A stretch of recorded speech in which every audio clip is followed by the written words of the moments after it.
तो आज अपना लेसन 3 स्टार्ट होने जा रहा है। इसके अंदर सबसे पहले हम पढ़ेंगे विद्युत विभव, इलेक्ट्रिक पोटेंशियल, कि इलेक्ट्रिक पोटेंशियल क्या होता है। इससे पहले मैं आपसे थोड़ी सी बात करना चाहती हूँ कि अपने फर्स्ट और सेकंड 2 लेसन कंप्लीट हो चुके हैं। न्यूमेरिकल्स अभी इसके नहीं कराए गए हैं, थ्योरी और डेरिवेशन आपको करवाए गए हैं। यदि फर्स्ट और सेकंड चैप्टर में आपको कोई इश्यू है, कोई परेशानी है, तो आप लोग मुझे कमेंट करके बता सकते हो कि क्या समस्या है। ठीक है, बिना बताए कोई भी सॉल्यूशन नहीं हो सकता, क्योंकि वो टॉपिक आपको करवाए जा रहे हैं जो बहुत ज़्यादा इंपॉर्टेंट है। यदि किसी बच्चे को इसके नोट्स की रिक्वायरमेंट हो कि हैंड रिटन नोट्स चाहिए, तो वो मुझे कमेंट करके बता दें कि हमें हैंड रिटन नोट चाहिए। उनके चार्जेस लगेंगे फ्रेंड्स, तो उसके जो चार्जेस होंगे बहुत नॉमिनल चार्जेस है, लेकिन हाँ चार्जेस जरूर लगेंगे। तो उससे आपको एक नंबर दिया जाएगा, उस पर आपको व्हाट्सअप कर दिए जाएंगे, पीडीएफ कर दिए जाएंगे वो आपको नोट्स। ठीक है, एक बार में आप एक चैप्टर के नोट्स ही मांग सकते हो। ठीक है, तो इलेक्ट्रिक पोटेंशियल ये टॉपिक ध्यान से करना है, क्योंकि ये टॉपिक आपके आईआईटी पीएमटी के लिए भी बहुत रिक्वायरमेंट है। सबसे पहले आपको जानना है कि what is electric potential. Potential क्या होता है? किसी भी वर्क को करने की क्षमता पोटेंशियल होती है। आज हमें कोई वर्क दिया जा रहा है, ठीक है, तो उसके लिए क्या कहा जाएगा भाई, ये तब एग्जाम फाइट कर सकता है जब इसके अंदर क्या होगा, टैलेंट होगा, जब इसके अंदर इस वर्क को करने का पोटेंशियल होगा। तो मतलब हम क्या समझ गए, किसी कार्य को करने की क्षमता ही पोटेंशियल है एक अदर वे में। ठीक है, लेकिन अगर हम इसके फॉर्मूले से इसको देखा जाए तो उसको V से रिप्रेजेंट किया जाता है। V इज इक्वल टू होता है W/Q0। कि किसी चार्ज को, ध्यान से सुनना, किसी चार्ज को इन्फिनिटी से किसी पॉइंट तक लाने के लिए जितना वर्क किया जाता है उसे हम इलेक्ट्रिक पोटेंशियल कहते हैं। ठीक है, किसी एक चार्ज को इन्फिनिटी से किसी पॉइंट तक लेके आने के लिए जितना वर्क किया जाता है, इसको हम इलेक्ट्रिक पोटेंशियल कहते हैं। सबसे मेन चीज जो ध्यान रखने की वो ये है कि ये हमेशा नेगेटिवली अपोजिट डायरेक्शन में वर्क करता है। कि हम जो इलेक्ट्रिक फील्ड का वर्क काम किया करते थे तो हम इस टाइप से चला करते थे, इनसाइड से आउटसाइड, लेकिन जब हम पोटेंशियल के लिए वर्क करेंगे तो आउटसाइड से इनसाइड आएंगे। तो इसलिए इसके बाहर जब हम फॉर्मूला लिखेंगे तो एक छोटा सा माइनस भी लगाएंगे। V is equal to W/Q के बाहर माइनस भी लगाना पड़ेगा इस टाइप से, -E.dr,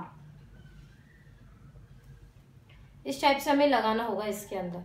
ठीक है, तो ध्यान रखना कि जो पोटेंशियल होता है वो नेगेटिव होता है। इलेक्ट्रिक फील्ड के अंदर हम अंदर से बाहर जाते हैं और इलेक्ट्रिक पोटेंशियल के अंदर हम बाहर से अंदर आते हैं। दैट्स वाई यहाँ पर एक नेगेटिव साइन आ जाता है।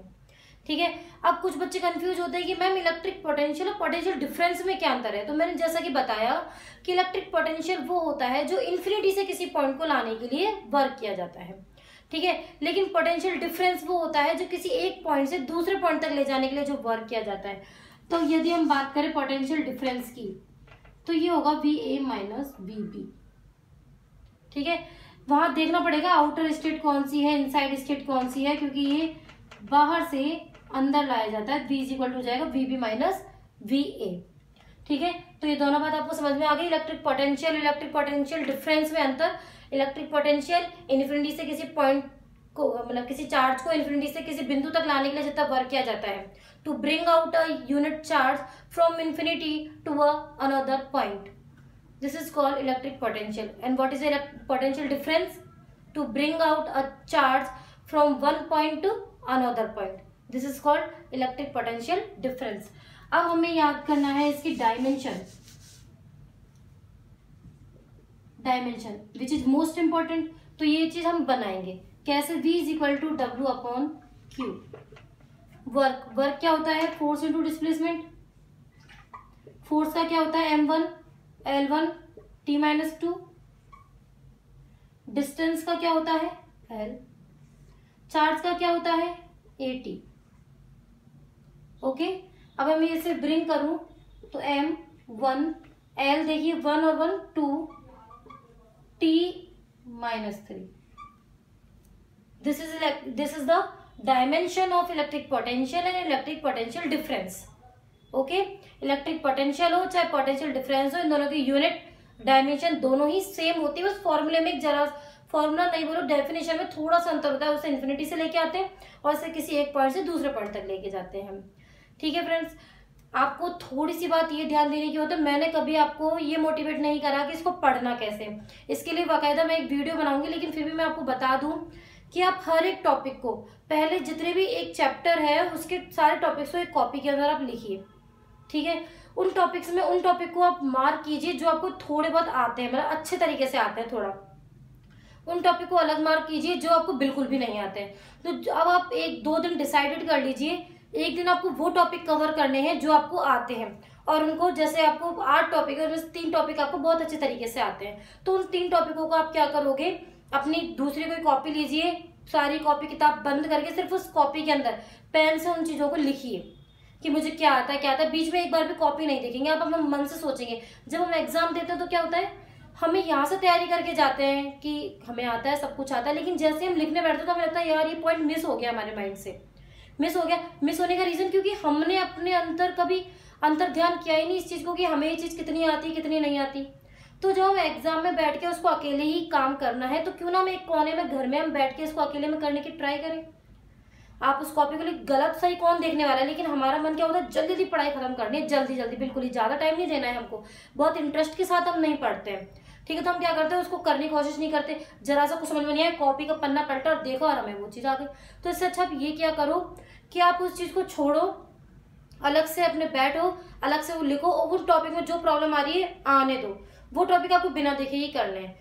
फिर आपको माइंड आएगा, आपको टीचर दिखाई देगा, बोर्ड दिखाई देगा, लेकिन आपको वो वर्ड दिखाई नहीं देगा जिस पर आप अटक रहे हो। ठीक है, लेकिन जब आप वो कंप्लीटली कर लोगे तब आप देखना कि जो मिस्टेक आई है सब कॉपी से मैच करोगे, और जो आप फाइंड आउट करोगे जिन गलतियों को, वो गलतियां आपसे दोबारा कभी नहीं होंगी। अगर आपको इससे फायदा ना हो तो मेरे को कमेंट बॉक्स में कमेंट करना, यदि फायदा हो तो भी करना, कि ये एक रामबाण ट्रिक है पढ़ने की, क्योंकि हम क्या है अपने आप पे ध्यान नहीं लगाना चाहते। यदि आप चाहते हो कि कोई भी चीज आपको एक बार में आ जाए तो आपको यही करना पड़ेगा, एक बार उसको खुद से करने की कोशिश करनी पड़ेगी। थोड़ा सा मुश्किल है, लेकिन आप ये सोचो एग्जाम्स भी तो हम खुद अकेले बैठ के देते हैं ना, वहां हमारे पास कॉपी किताब थोड़ा ना होती है। उस टाइम हमें क्या लगता है, यार काश हमें एक बार कॉपी मिल जाए, बस काश एक बार कॉपी मिल जाए। तो ये चीज हम पहले अगर हम फील कर लेंगे तो फिर हमें एग्जाम में रोने की जरूरत नहीं पड़ेगी। ओके, क्योंकि ये सब पढ़ाने से, मैं पढ़ा रही हूँ, लाखों टीचर पढ़ा रहे हैं, कुछ मुझसे 4 गुना अच्छा पढ़ाते हैं।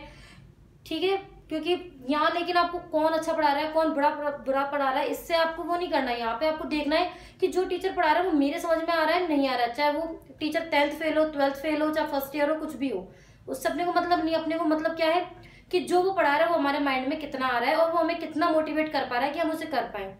ठीक है, तलवार खुद से किसी चीज को नहीं मारती, तलवार में जब तक आप धार नहीं रखोगे ना, तो मोटिवेशन एक तरीके का धार होती है। यदि आप मोटिवेशन नहीं लोगे, यदि आप अपने ऊपर धार नहीं रखोगे, तो आप अपनी लाइफ में उतनी तेजी से नहीं बढ़ पाओगे जितना तेजी से आप बढ़ सकते हो। ठीक है, तो मोटिवेशन वीडियो देखा कीजिए, कोई प्रॉब्लम आप मुझसे शेयर किया कीजिए। ठीक है, तो ये तो डायमेंशन बनाने की बात हो गई। अब मैं आपको इसकी यूनिट बताती हूँ। देखिए यूनिट वर्क की क्या होगी, जूल, और इसकी क्या होगी, कुलाम, जूल पर कुलाम। कोई प्रॉब्लम? कोई भी प्रॉब्लम नहीं है। यही पोटेंशियल की होगी, यही पोटेंशियल डिफरेंस की होगी। इसका एक फॉर्मूला होता है V = माइनस के EDR, इसे ध्यान रखना क्योंकि यही फॉर्मूला हमको काम आने वाला है। ठीक है, आगे अब इसका यदि आप डायग्रामेटिकली समझना चाहते हो तो देखिए कि जैसे कि ये कोई चार्ज है Q, या फिर इसको कोई एक पॉइंट मान लो A, ये पॉइंट मान लो B। इन्फिनिटी से किसी चार्ज Q0 को B पॉइंट तक लाने में जितना वर्क किया जाएगा, जितना भी वर्क किया जाएगा वो पोटेंशियल होगा, और यहाँ से यहाँ तक लाने के लिए जो वर्क किया जाएगा वो पोटेंशियल डिफरेंस होगा। आ गई आपको बात समझ में? ठीक है, अब मैं आपको एक बता देती हूँ, एक डेरिवेशन। ठीक है, पोटेंशियल डिफरेंस या potential, electric potential due to a point charge, potential due to a point charge, electric लगा लो आगे। किसी बिंदु आवेश के कारण विद्युत विभव, हिंदी में लिख लीजिए, किसी बिंदु आवेश के कारण विद्युत विभव। अब देखिए ये है पॉइंट चार्ज है, ये Q। ठीक है, ये इसकी फील्ड लाइंस, क्योंकि यदि ये पॉजिटिव है तो ये क्या करेगा, आउटर सेल में भेजेगा ना पॉइंट्स को। तो क्या बन रहा है, किस पे बन रहा है, ये इसकी हमने रेडियस मान ली R, पॉइंट चार्ज की वजह से बोल रहा है, तो इन्फिनिटी से कोई चार्ज आएगा इधर। ठीक है, तो V = हमें वही लगाना है minus E.dr, V = minus E.dr आएगा कहां से कहां तक, इन्फिनिटी से R पॉइंट तक, इन्फिनिटी से R पॉइंट तक, इन्फिनिटी से कैपिटल R। ई क्या होता है, K Q upon R square. Electric field आप निकाल चुके हो ना, के क्यू अपॉन आर स्क्वायर होता है, D R minus K Q को निकाल लो बाहर, इन्फिनिटी से capital R 1 upon R square D R. कीजिए इसका इंटीग्रेशन कीजिए, माइनस के क्यू, इंटीग्रेशन क्या होगा इसका, माइनस के 1 अपॉन आर, इन्फिनिटी से कैपिटल आर। यदि इसका इंटीग्रेशन नहीं आता है तो कमेंट बॉक्स में बता देना, मैं इसकी इंटीग्रेशन के अलग से वीडियो बना दूंगी, ठीक है। वैसे आप देखना मेरे IIT PMT और बिट्स के लिए जो एग्जामिनेशन पोर्टल दिए जा रहे हैं, आपको टॉपिक्स बताए जा रहे हैं, उसमें मैं डेफिनेटली ये डिफरेंशिएशन और इंटीग्रेशन की वीडियो भी बनाने वाली हूँ, डेफिनेटली बनाऊंगी मैं वीडियो, क्योंकि वो 12th क्लास और 11th क्लास दोनों के लिए जरूरी है, ठीक है। तो आप देखना, के क्यू माइनस बाहर आया, ये प्लस हो गया, 1 अपॉन आर इन्फिनिटी से कैपिटल आर, के क्यू। सबसे पहले अपने अपर लिमिट रखेंगे तो 1 अपॉन आर, बीच में माइनस, फिर हम लोअर लिमिट रखेंगे, के क्यू 1 अपॉन आर माइनस 0, क्योंकि 1 अपॉन इन्फिनिटी क्या होता है, 0। क्या हुआ, b इज इक्वल टू के क्यू अपॉन कैपिटल आर। और जो पोटेंशियल होता है वो स्केलर क्वांटिटी होती है। पोटेंशियल कैसी क्वांटिटी होती है, स्केलर क्वांटिटी होती है, जिसमें कोई वेक्टर नहीं लगेगा, कोई वेक्टर रिप्रेजेंटेशन नहीं करेंगे, कोई वेक्टर फॉर्म नहीं बनाएंगे, लेकिन हाँ हम इसका ग्राफ जरूर बनाएंगे। वी प्रोपोर्शनल 1 अपॉन आर में आप ग्राफ बना सकते हो, रिक्वायरमेंट है नहीं, होगी तो मैं आपको ग्राफ्स के लिए अलग से बता दूंगी। ओके, अब इसको अच्छे से कर लीजिए।